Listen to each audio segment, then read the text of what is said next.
Fala aí, pessoal! Estavam já ficando com saudade da gente aqui no nosso sofazinho. Esse é mais um vídeo do Sessão 7 pra vocês. Eu sou o Felipe Gonçalves. Eu sou a Carla Alves. E hoje a gente veio aqui bater um papo interessante, um pouquinho polêmico também, para algumas pessoas. A gente vai falar de gostos pessoais, é um negócio que cada um tem uma opinião. E hoje a gente veio aqui falar com vocês sobre os mitos e verdades da dublagem brasileira. Depois da nossa vinheta.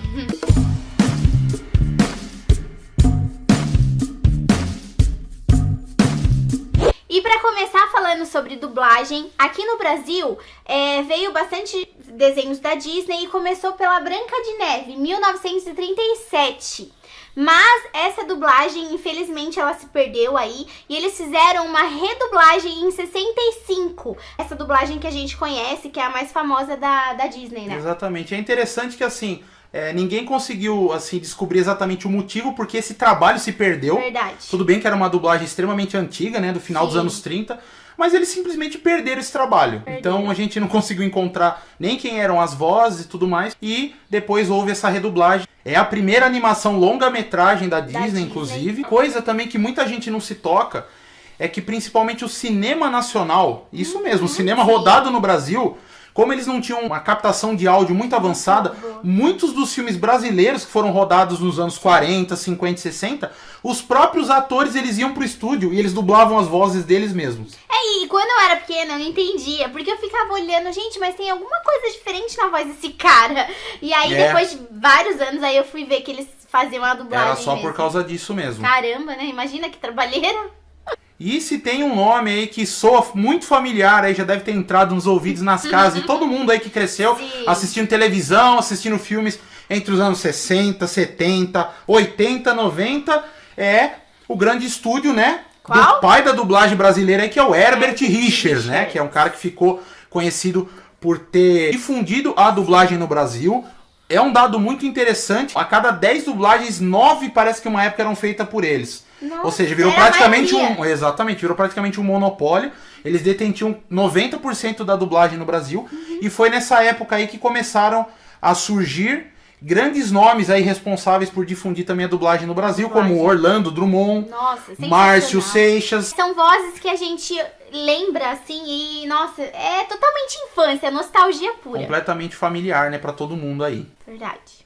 E um fato curioso é que o Cebolinha da Turma da Mônica é dublado por uma mulher, gente. E é a Angélica Santos que faz essa dublagem. Então, e não só ela, mas isso aí é uma coisa que era comum nessa velha escola de dublagem. É que hoje em dia você vê, tem muitas crianças dublando crianças, adolescente dublando adolescente, mas antigamente não. Caras como, por exemplo, o Garcia Júnior, o que fazia a voz do He-Man e faz a voz do Arnold Schwarzenegger, como o André Filho, que era o antigo dublador do Sylvester Stallone também, dublava o Christopher Reeve e muitos outros aí, o saudoso Newton da Mata, que era a voz do Bruce Willis. Se a gente ficar falando aqui, a gente vai até amanhã. São muitos profissionais. Que são essas pessoas que realmente foram responsáveis por difundir e incutir também essa nerdice, essa cinefilia em muita gente que, vamos e convenhamos, né, Cal? Cresceu assistindo cinema em casa, sessão da tarde e tela quente e tudo mais, filmes na TV aberta, e a gente só assistia dublado. E dá uma saudade. Às vezes a gente coloca alguns filmes mais antigos e tem essa vozinha e você fala, ai meu Deus, saudade da minha infância. Principalmente esse elenco de dublagem da Herbert Richards, já tem muitos deles que são saudosos e saudosas, né?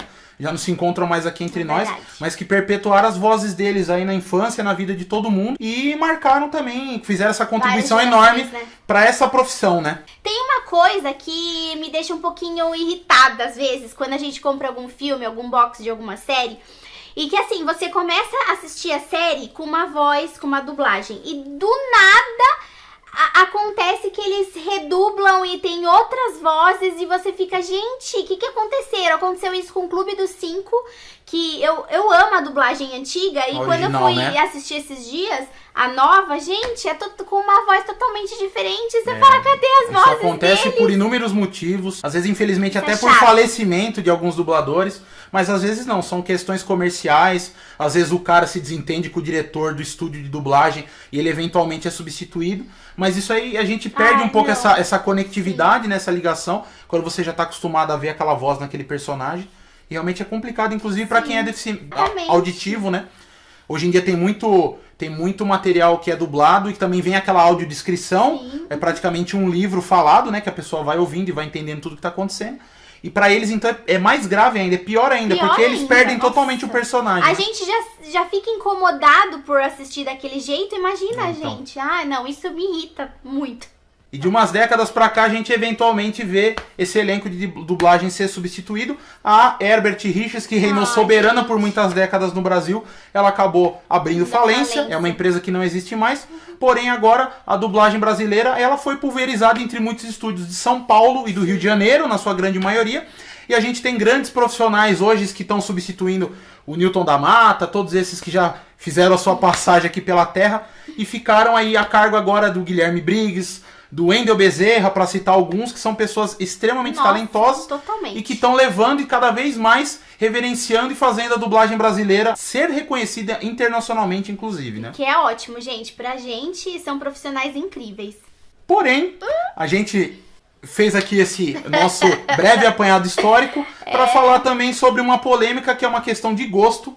Sim. Que existem muitos mitos e verdades sobre a dublagem, essa questão da pessoa assistir um filme dublado, assistir um filme legendado, né? Eu, quando criança, até minha adolescência, sempre assisti dublado. No meu caso, eu comecei a assistir filme legendado na adolescência. Porque eu tinha uma amiga, eu tenho uma amiga, Joyce, que era totalmente cinéfila. E ela gostava muito de assistir legendado. E ela ficava falando, Cal, assiste legendado, o som é melhor. E ficava falando, mor, assim, me botando Na banca adolescência mesmo. aconteceu a mesma E coisa eu falei comigo. assim, eu vou começar a assistir. E eu acabei pegando gosto de assistir legendado. Não por causa de som, nem nada. Eu acabei acostumando. Mas a animação, eu sempre assisto dublado. Mas que às vezes quando eu quero comer, sabe? Quando eu tô lá comendo que eu tô com preguiça de ler, Tem aí eu isso deixo também, dublado. Depende muito do contexto, depende de quem é a sua companhia. Quem é o seu companheiro, sua companheira. Igual às vezes eu e a Cal, a gente tira pra assistir algumas coisas. A gente tem por preferência assistir legendado. Mas se de repente a gente vai assistir com a Alice. Sim. A Alice tem 7 anos, então ela tá começando a ser alfabetizada agora. Por mais que ela saiba ler, não se esqueçam, todos nós já fomos crianças algum dia. E galgamos o nosso gosto em cima de assistir filmes dublados. É impossível você imaginar, por exemplo, Chaves legendado. Não tem como assistir. Tanto, tem até uma série que eu comecei a assistir esses dias, a Melly, né, na Netflix. Então, essa série, ela é catalã. E, gente, eu comecei a assistir legendado, normal. Mas, cara, o negócio vem e te incomoda de um jeito. Porque eu não sei se é espanhol, se É não a sonoridade, exatamente. Às vezes a gente já não tem muita familiaridade de assistir conteúdo. Geralmente assiste ou em português ou em inglês. A gente acostuma, Você né? tenta assistir legendado uma produção francesa, catalã, ou italiana, que seja. É muito difícil. O som da voz dessas pessoas a gente não tá acostumado Por a isso ouvir. que as Então, novelas mexicanas tem todo aquele, né, aquela dublagem toda então, você vê, só se difundiu também no Brasil por causa da da dublagem. dublagem. Por isso que é verdade. importante, é difícil a gente querer mensurar e medir o mundo só pelo nosso umbigo. A gente tem que verdade. pensar nas pessoas que não enxergam, nas crianças. O pessoal tem muita mania de tentar querer medir.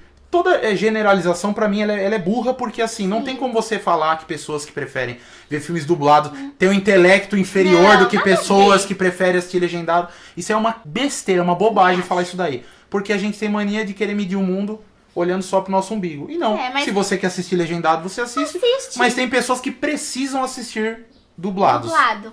Gente, outra polêmica. Na verdade, isso é gosto pessoal meu. Quando algum famoso vai lá e dubla algum personagem de animação ou de algum filme, Pois é. nossa senhora. Alguns se dão bem, alguns se dão muito mal. A gente sabe que pra dublar, a pessoa tem que ser ator, tem que ter o DRT Exclusivamente e tal. tem que ter um registro porque de ator, todo exato. tem todo um É uma conceito. interpretação Isso. feita com a voz. Só que tem gente, tem famoso, que não é ator, que não sabe interpretar direito. E é aí que, gente, dói o ouvido de escutar, pelo amor de Deus. Aquele desenho, Exatamente. aquela animação Enrolados, quando eu assisti com o Luciano Huck, você não consegue, gente, pegar o personagem, você fica lembrando do Fica uma cara. coisa meio descolada, a voz dele não fica junto com aquele personagem. Acontece isso em muitos casos. Eu acho que por questões comerciais, Sim. de marketing das distribuidoras, para ajudar a vender o filme, eles obrigam os estúdios a escalarem alguns famosos, porém eu acho que esse é um dos grandes fatores, Cal, que ajuda a denegrir a dublagem. Esse que é o São problema. essas dublagens ruins. O pessoal Exatamente. fala, dublado é uma Mas, uma assim, porcaria e tal. Tem algumas exceções. Eu gosto muito do Bussunda interpretando o Shrek, que infelizmente nessa transição, ele acabou falecendo e é outro dublador. Mas pegou fez um o trabalho personagem, muito mas fez legal. muito legal. O Chico Anísio no Up, que eu acho Os últimos trabalhos do Chico sensacional. Anísio foi a dublagem que ele fez Muito pro Up, legal. né? A Mary Moon como a Venelope do Detona Ralph, que eu achei muito fofa. Bem legal também. Eu assisti o desenho e eu não sabia que era que ela que tinha feito. O próprio Danton Mello, que é irmão do Celton Mello, ele também fez Sim, muitos trabalhos de também. dublagem. O Charlie Brown, né? Exatamente, inclusive a voz do Leonardo DiCaprio na dublagem original do Titanic é a voz do Danton Mello. Ah, mas assim, ele é um ator, né? Até vai. Foi um né? cara que se saiu bem fazendo isso Agora, também, né? a polêmica é essa, quando a pessoa não é um famoso, não importa, um youtuber, né? Aí já não costuma dar muito certo, realmente, Mas né? assim, essa polêmica também envolvendo outras pessoas no meio, eu também acho muito chato. Não gosto. E agora, hoje em dia, com a internet aí, com essa liberdade que a gente tem, a gente tá sabendo, tá vendo, reconhecendo as carinhas dos dubladores, dos personagens. Isso é bem E é interessante. muito legal, gente. É uma valorização pro próprio profissional. Muito Concordo. legal, gente. Inclusive novos dubladores e principalmente esses dubladores da velha guarda, que era uma profissão muito contida. Muitos deles eram até tímidos, porque eles trabalhavam fechadinhos no estúdio. Muitas vezes, às vezes, eles eram reconhecidos pela voz, ia comprar um pão na padaria, alguma coisa, falar o pessoal, a galera reconhecia, mas muitos deles, inclusive alguns, sei lá, monstros da dublagem, como por exemplo, sei lá, de repente o Darcy Pedrosa, que dublava o Jack Nicholson. Onde é que ele arranja estes brinquedos? Muita gente nem sabe quem ele é, até como o Marcelo Gastaldi, que é a voz do Chaves, do Chapolin, tem pouquíssimo registro dele, muitas pessoas não sabem como que é a cara dele. Né? Então foram pessoas que morreram sem ter esse reconhecimento. E de uns tempos pra cá isso mudou, a internet tá aí, muitos deles têm canais no YouTube, eles produzem conteúdo também, e a gente consegue ver e admirar cada vez mais esses profissionais legal, que né? são donos dessas vozes aí que encantam o Brasil. Bem, a minha voz daria uma boa dublagem pra Desenho desenho. animado, né? Então tá bom. É isso aí, gente. Bom, pessoal, então, vocês que estão curtindo o nosso trabalho, esse trabalho aqui, que logicamente é produzido em parceria com o David Cassolato, que é o nosso amigo, nosso parceiro. Não esquece, por favor, pessoal, já clica aqui no joinha, já dá um like para fortalecer o nosso trabalho, clica o sininho da notificação, se inscreve no nosso canal e tem uma novidade agora, né, Cal? E agora a gente tá com Apoia-se. Se você quiser fazer parte desse clubinho de Sessão 7, tem os links aqui pra você apoiar a gente, pra você ajudar a gente, pra gente conseguir fazer mais conteúdo. E, gente, é muito legal. É isso aí, pessoal. E esse foi mais um vídeo do Sessão 7. Eu sou o Felipe Gonçalves Só Cal Alves. e a gente fica por aqui. Um abraço, pessoal. Até os Tchau, próximos. gente.